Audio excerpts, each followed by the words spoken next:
Hey team, this is my last video of the semester of our class. I'm a little sad, but I'm happy. We had really great presentations today.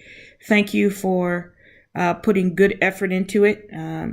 So I want to run through those real quick, and then I'm going to talk a little bit about next steps. So let's start with who was first? Let's see, the teddy bears. Teddy bear group. So what the folks said, the three judges said, the flow of your presentation was very logical, and you were well prepared. You had great statistics, and how you put together the product and technology and the phone. That was really good, and they enjoyed your testimonials. Where they felt that you had some opportunities to improve, they really wanted you to have a better opening, something that would really grab attention. Less reading, more eye contact, and more engagement and connection with the judges. It was like, the judges really weren't there. You were kind of just presenting. As far as your visual is concerned, they wanted to see less text and more visuals.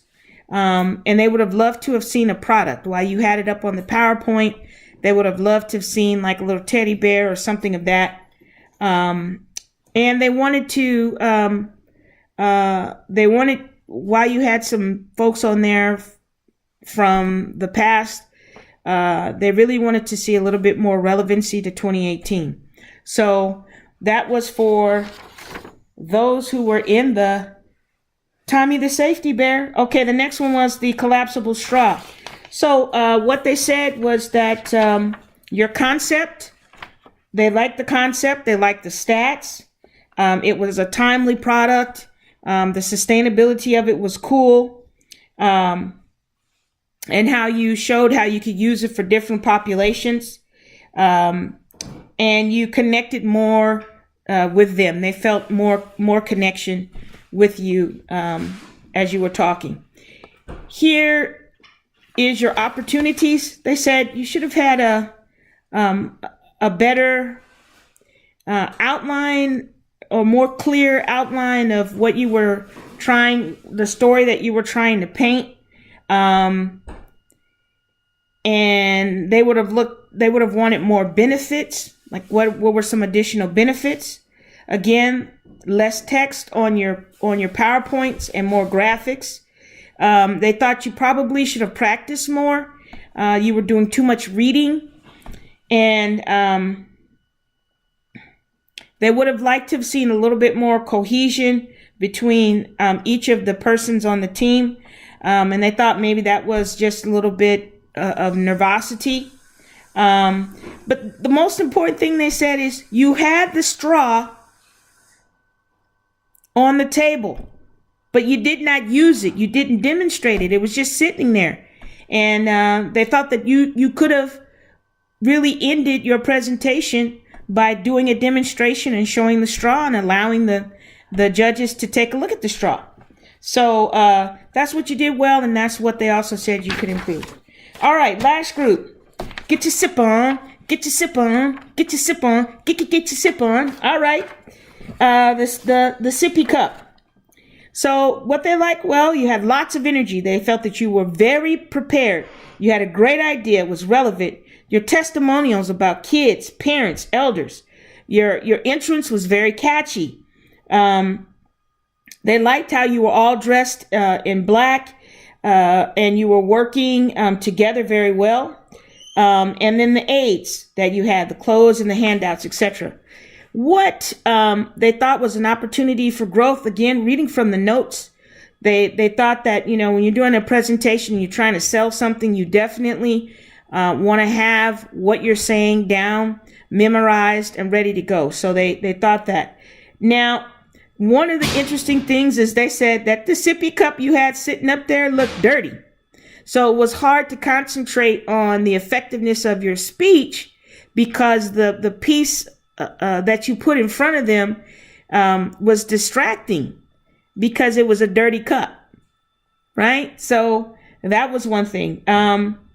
They wanted you to connect more with them, more eye contact towards the judges, more engagement with the judges, and that they probably would have, since you said kids, parents, elders, that you would have had different types of sippy cups, right? Like a college student is not going to purchase a sippy cup. So maybe you would call it something else, like mixed sips or sip on or something like that. But to show the different types of sippy cups, and to show how the actual product is used. You had the cup sitting up there, but they wanted to see how it's used. How is it mechanically used? So those are the things that they wanted to share with you. They thought you all did a very good job. They were very impressed. They loved the fact that you all took time and effort to really try to put forward a good presentation. So unfortunately, I'm not going to tell you scores, but I am going to tell you that Sippy Cup took first place. The Safety Bear took second place, and the Collapsible Straw took third place. So there you have it. That's the presentation. Again, as I said to you as you were exiting, I am going to have a last minute sale. That's what I called it, even though it's not a sale. You need to go back into Canvas if there are any assignments. I'm not talking about speeches. If there are any assignments that you did not turn in, but that you feel that you should turn in, you have until Friday morning at 8 a.m. Friday morning at 8 a.m. You must email it to my email address. Do not send me a Google Share, Google Doc.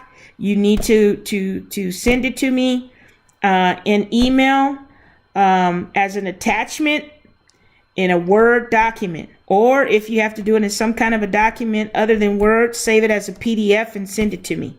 Okay? So you can do that by 8 a.m. If you do not receive a confirmation from me that I have received your assignment before 8 a.m., then I have not received it. Okay?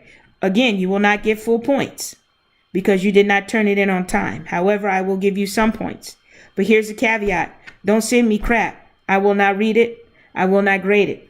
So only if you seriously want to get some additional points for some of those assignments. What does not count as speeches? If you did not do a speech, you cannot write a critique about that speech. If you were not in class and you were not evaluating your colleagues, you cannot get credit for speech evaluation. So those are the three that you cannot make up. You cannot make up test one as well, but that doesn't count for any of you. You all turned in your test. All right. We've come to the end of the road. Although we've come to the end of the road, know that I have really enjoyed being your teacher for the semester, and I hope that I get to see you guys on campus in the future semesters. Final thing, don't forget about your test. Your test is due next week. Do not turn in a late test. I will not grade it. You understand what I'm saying? Do not turn in a late test. I will not grade it.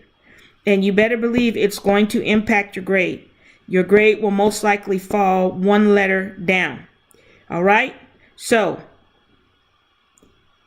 assignments, if you want to turn them in by Friday, this Friday, as in a day and a half from now, at 8 a.m. to my email. Okay? Don't send it through Canvas, none of that. Directly to my email. If you do not receive a confirmation from me, I did not receive it. Your test is due next Wednesday by 2 p.m. It needs to be in my email. You need to make sure you get a confirmation from me that I have received it. You don't get a confirmation from me, I have not received it, and it will not be graded. If you turn it in at 2:01 p.m., I'm not grading it. 2:02 p.m., I'm not grading it. Do you get what I'm saying? Don't wait until the last minute. Get your test turned in on time so that you can get all of the points that you deserve for the work that you have delivered to me. All right, that's it. Take care. Bye-bye.